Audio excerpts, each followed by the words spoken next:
Someone asks you for a favor. It's inconvenient. It's actually going to cost you real time, real energy, maybe real money. Every rational part of your brain is composing a polite decline. And then they look at you, or they phrase it just right, or there's simply a silence that needs filling, and you hear yourself say, "Sure, of course, no problem." And the moment you say it, something sinks in your chest. Not guilt exactly, more like a quiet resignation. The words came out before you could stop them, almost like a reflex. Like your mouth has a standing agreement with the world that your actual self was never consulted about.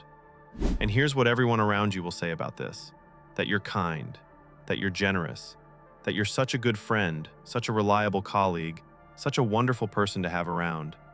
And you smile and accept the compliment, because what else are you going to do? And also because some part of you wants it to be true. But privately, underneath that smile, there's something more complicated happening.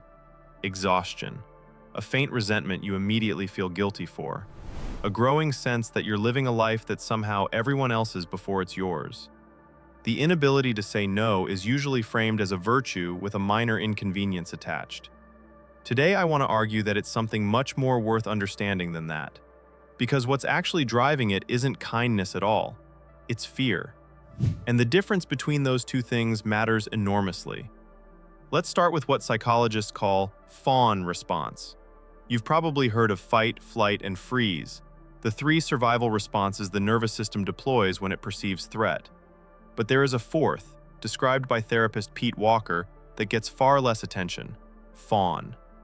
The fawn response is the impulse to appease, to make the threat go away not by fighting it or fleeing from it, but by becoming maximally agreeable to it.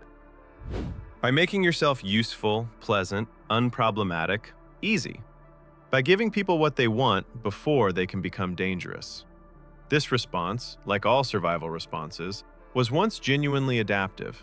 In environments, usually childhood environments, where expressing your own needs or disagreements led to withdrawal of love, escalation of anger, or some form of emotional punishment, learning to say yes became a way of keeping yourself safe.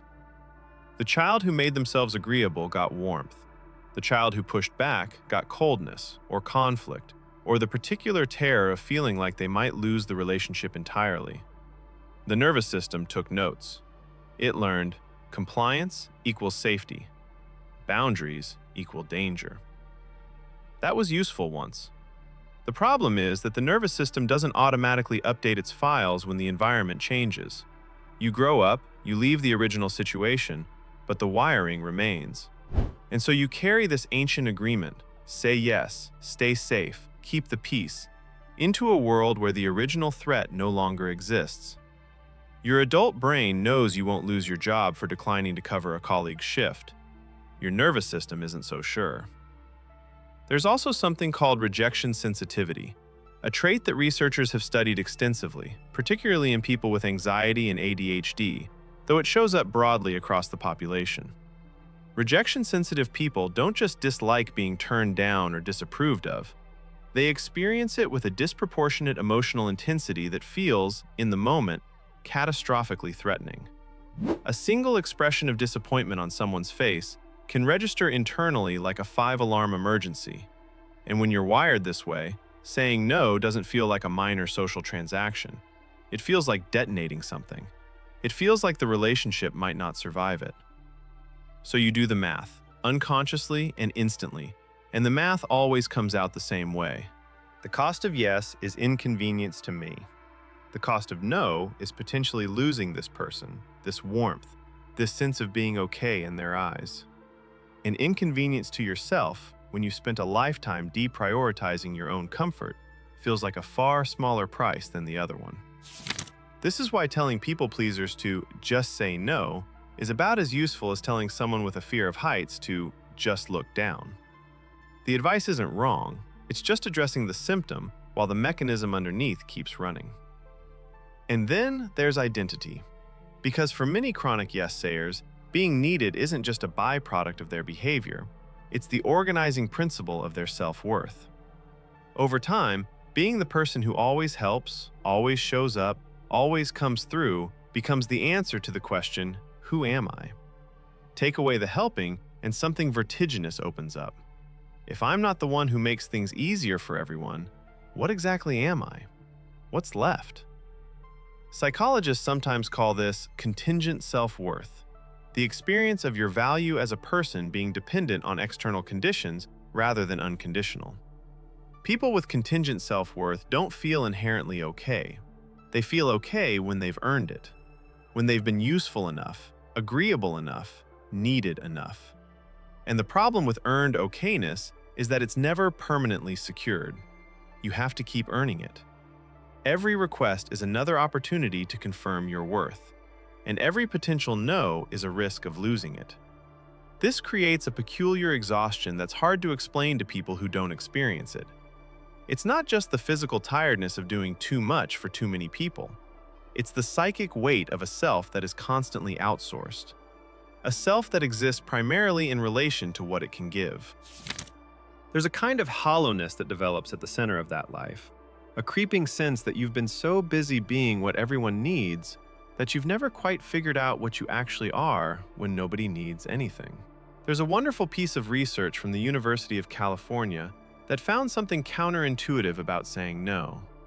When people anticipated declining a request, they consistently overestimated how negatively the other person would respond. They imagined more anger, more disappointment, more damage to the relationship than actually occurred.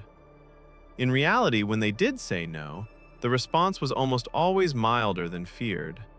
The catastrophe they'd been trying to prevent was largely a projection, a story their nervous system had been telling them so long they'd stopped questioning whether it was true.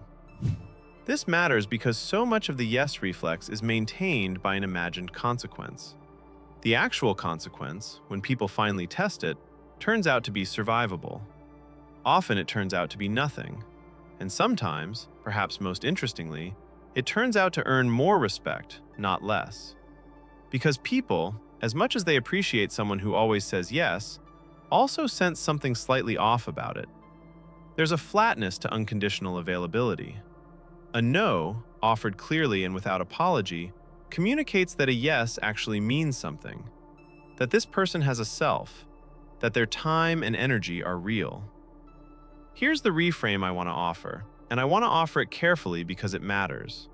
The capacity for generosity that lives inside chronic people-pleasers is not the problem. It is genuinely one of the most beautiful things about them. The attunement to others' needs, the instinct to ease discomfort, the impulse toward care, these are not things to be discarded. They're things to be rerouted. Because right now, in many people-pleasers, these qualities are being driven by fear rather than choice.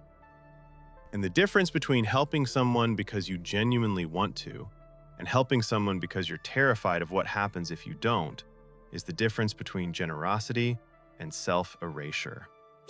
The goal isn't to become someone who says no freely and easily to everything. The goal is to make yes a choice again, a real one. To get to a place where when you say yes, it's because you actually mean it, not because the alternative felt unsurvivable. That shift, from compelled to chosen, changes everything about the interaction, for you, and in some quiet way, for the person receiving it too. Learning to say no is not about becoming less caring.